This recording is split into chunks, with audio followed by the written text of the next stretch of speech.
What's up, guys? Welcome back to my channel. We're out here giving I can't do this. I can't do it. What is up, you guys? Welcome back to my channel where I give you some epic editing tricks.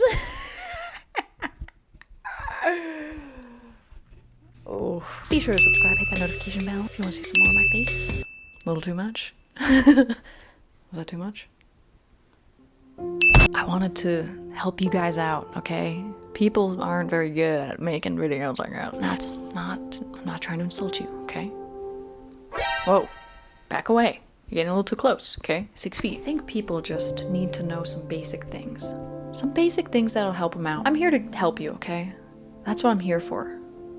I want to give people some basic editing tips and tricks. I just want to help people make better videos, basically. So that's what I'm here for, okay? I'm here to help you. Like I said, I notice one thing people tend to do is they'll just be talking, and at the end of their sentence, it will just cut off in the middle of what they're saying. Ugh. So what we're going to be talking about today is... Does nobody see what just happened there? That irks me. I'm irked, okay? I'm irked. It's as simple as going into your editing software and looking at the waveforms and making sure that they end before you cut. You don't want to cut in the middle of your waveforms. It's going to be choppy, not seamless. It's going to... it's like, you know, people just chop and they're like, oh, that's how you do a jump cut, right? No! On top of that, jump cuts can be great, but when you overuse them, they suck, okay? There is no need to cut between every word. Don't cut between every word. Honestly, people don't really mind letting you finish your sentence. Just don't talk too slowly. Keep your speaking to a moderate pace. If you have a script, that's very useful. Talk like a natural person. Don't overuse jump cuts. I think the use of jump cuts the best use of jump cuts is to seamlessly transition between one clip and the next. If you happen to pause between what you're saying and you want to get to the next thing, jump cuts can be great for that.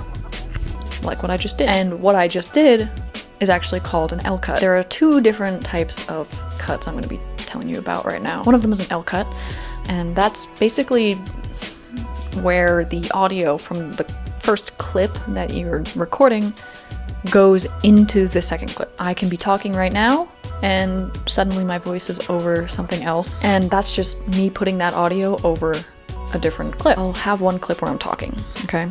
And the next clip I will have me pausing in between, so I'll put the audio from the clip before going over the next clip, because it kind of just helps keep things going.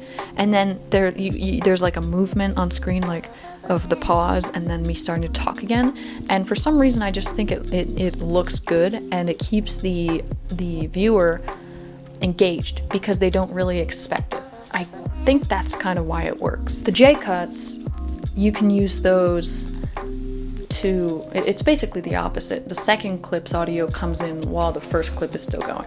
If I finish a sentence, then what I can do is have that second clip audio come in when I'm just like laughing or taking a breath, like, oh, and that's how that happened. And then I just start speaking in the next part and putting that audio basically over me kind of laughing or finishing that. And it's just another way, like I said, these just create nice flow transitions. You can have some, like, you know, a lot of the time lo-fi music in the background, just kind of keeping things nice, flowy. That's really what I like to use these things for. I think that they're incredibly beneficial. They can make you look like you really know what you're doing with editing. And all of these things can really help your videos get better because you're not, you know, just going in and chopping without really paying attention to your waveforms. Audio can be a great way for, you know, maintaining like continuity. You want to keep things going, you want to keep things fresh, you want to keep it moving, you want to keep movement no matter what. That's the same, that goes for when you put a picture up on the screen. The best thing to do isn't just to leave the picture there, it's to put like a Ken Burns effect on it. You know, if you have a slideshow of pictures, a lot of the time no one likes to look at just a static image.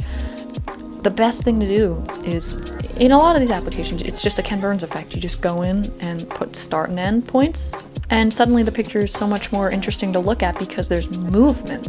That's a really important thing to keep in mind when you're editing, is just keep things moving, but don't go too far. You don't want to be walking around, pacing around the room. If you're going to record yourself sitting down, looking at the camera. Don't record yourself like pacing or, you know, saying something and then saying it 12 more times in different locations and choosing that specific cut. If you have very short sentences to say and then you're cutting in between each of them, it's choppy. You want to avoid that.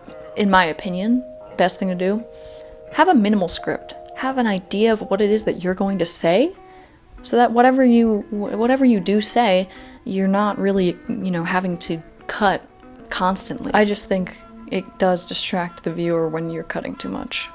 Very, very, I would say that's something a lot of people would agree with. So lastly, you know, here's the funny part. Here's the part where you make things silly. If you're saying something funny, there's always the opportunity to just kind of zoom in on your face when you're making a funny face or when you're laughing or reacting to something. A lot of channels like Cody Co, you know, he uses like reaction. He'll react to something and then it's like the slow zoom in, or even just a cropped zoom in where you just go in and you zoom into your face at one particular instance when you're in the middle of talking, and then you just like laugh and say something stupid, or like you're reacting to something someone said that was crazy and you're like, wow, look at a load of this guy. And then you're not just looking at the same shot the whole time, because after a while, you know, if you're watching a decently long video, you're gonna be kind of bored of just staring at the same person in the same shot the whole time. Now, I'm not saying go crazy. I'm saying a little bit of variation. A little bit of variation definitely helps. It's more visually stimulating to kind of have somebody sitting here talking and then like a little zoom in, or just like a like just a cropped zoom, and that keeps things like interesting, adds humor to it. The frame isn't static and it doesn't get boring, basically. Try to keep whoever's in frame in focus. I think a lot of people start making videos and they don't realize it's the background that's in focus, so they're just blurry the whole time. And it could be even just very slightly blurry too, but that still just bothers me. Dude, like, that gets on my nerves. Just, like, check the shot. If you need somebody else to do it for you, just, you know, check the shot, dude. Check the shot. I think what I just told you definitely gives you a leg up on people that really don't know what they're doing. And you might be one of them. So I hope this can help beginners. I hope this can help anybody. Yeah, thank you for watching.